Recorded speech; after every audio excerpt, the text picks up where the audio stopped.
Yo, what is up, squad? It's your boy PinoE here. Today's Sunday, so that means a look at this week's releases and a little bit of sneaker news. We only have one release map available so far, so stay tuned for more this week. I also won't be going into detail for this week's releases. I did drop 2 videos yesterday on the month's upcoming releases, so I'll link to them at the end of this one if you want more info. So anyway, let's go. Things kick off on March 1st with Adidas dropping the Adidas Ultra Boost 3.0 in a triple black colorway, along with the white mountaineering Adidas NMD. The triple blacks released for $200 and the NMDs for $250. Stay tuned, I should have some links for you all later this week. Not included in yesterday's video are 2 more pairs of NMDs which drop on March 1st. The Adidas NMD R1 Mystic Blue features a prime knit upper with black detailing, a black heel tab, black and blue EVA inserts with an all-white boost mid and outsole. These are expected to release in the US and overseas at select European retailers, along with the Adidas NMD R1 coming in a red and black prime knit upper with black 3 stripes, matching EVA inserts, and the obvious white boost mid. Stay tuned this week for more info. I should have some locations and pricing to share with you then. Over to March 2nd, and we have 7 releases from Nike on that date. And first are the brand new Nike SB Dunk Elite Low Sean Malto, which released for $115 on the Sneakers app and select Nike SB retailers.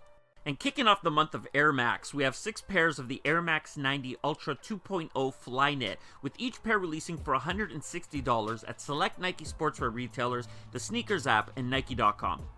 On to Saturday, March 4th, and Adidas Hoops is releasing the Adidas Harden Volume 1 Fear the Fork for $140. You can find these at select retailers and on Adidas.com.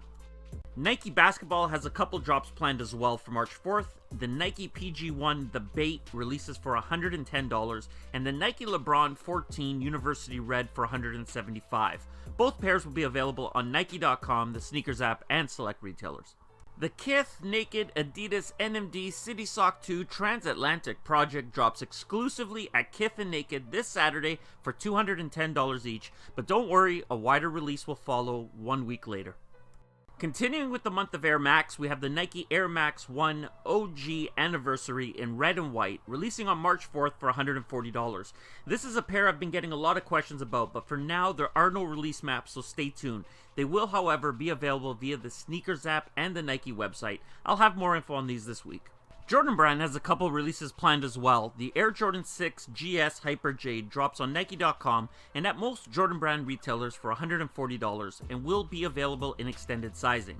The Air Jordan 15 Obsidian drops for $190 and they will be a big general release available pretty much everywhere along with the Sneakers app. Let me know in the comments below if any of these are on your radar for this week, and now let's take a look at some sneaker news. Let's start this video off with Puma. X-Girl, which is a streetwear brand from Japan, teams up with Puma to release the Puma Suede collaboration. Choosing a checkerboard motif, the entire leather upper features a white and black pattern across the classic silhouette. If that's not enough checkerboard for you, a second pair of fat checkered laces are also packaged with the pair. Finishing the look off are dual branded tongue tags and gold foil Puma branding on the sides. This pair is actually available now at select retailers and I think they're kinda dope. Working with The Weeknd, Puma has released what they're calling the Limitless collection, and as part of that collection, the Puma Blaze of Glory gets transformed into this model, featuring an Evo knit upper and Ignite foam midsole. They're decent, and they're available now at global select Puma retailers. Let's move over to Asics, and they still haven't called me yet for our collaboration, so I'm kind of pissed, but this next pair is kind of dope, so I guess it evens out. If you're a fan of the classic mono sock line Gel Light 5, then another super clean colorway is available now. This time the shoe is covered in suede and nubuck, along with ripstop nylon in tonal grays and red, with hits of mint green. Like I said, these are available now at select retailers like Sneaker Politics. Over to Adidas, and we're going to start with this pair of what the fuck Stan Smith that someone thought would be fire. It's a Stan Smith and it's prime knit and it's garbage, and there's a lot of prime knit. It sort of reminds me of an air cast that a skier would wear after steaming down a mountain and smashing into a tree breaking their leg.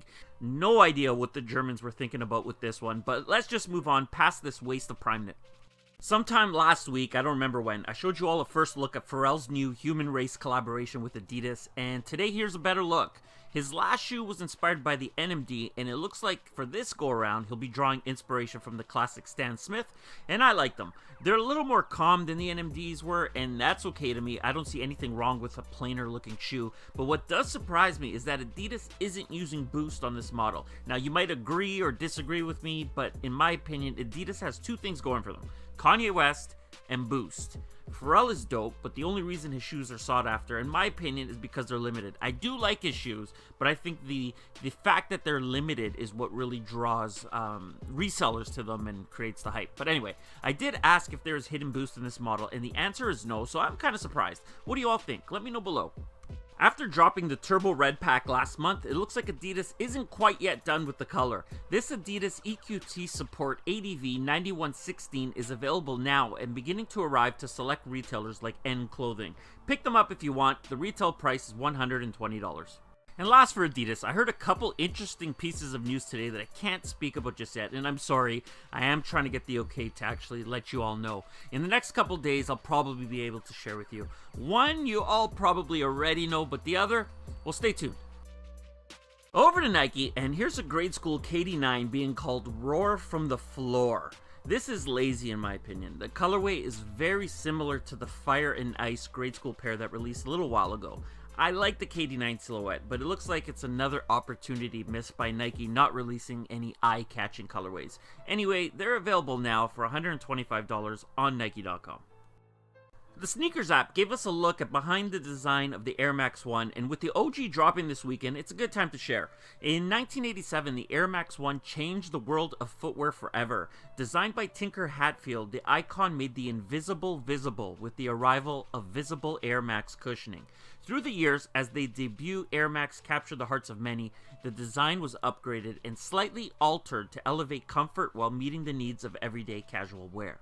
As the changes and upgrades continued, Air Max connoisseurs across the globe began to yearn for the golden era shape that took over the late 90s and early 2000s.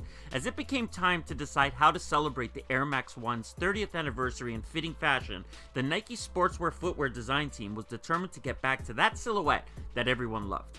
After internal back and forth conversation and with insight from the sneaker community, the team decided on the 2004 Urawa Air Max 1 as the perfect reference for the shape and silhouette.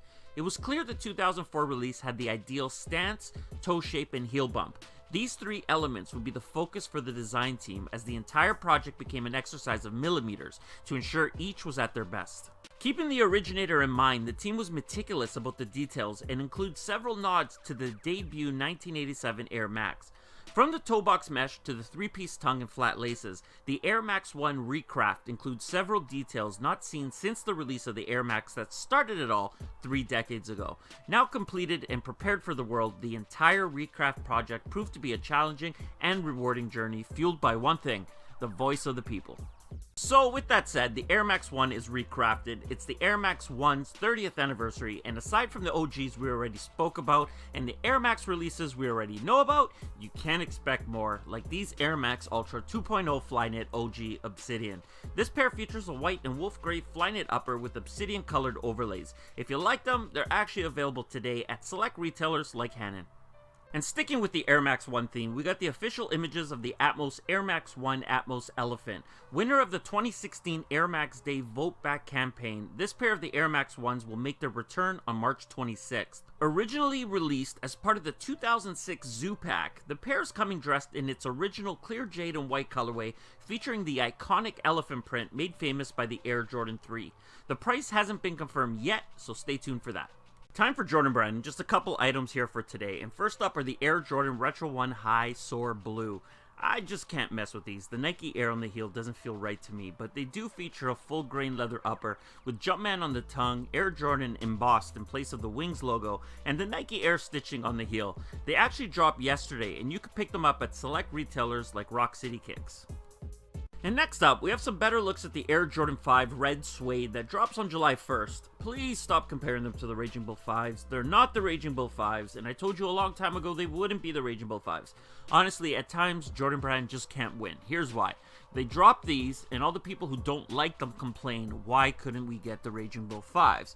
And if they did drop the Raging Bulls, people would complain about how the suede isn't like the OG, the black color isn't black enough, or why does the outsole gotta look that way? It's always the same, and really Jordan Brand is in a lose-lose situation all the time.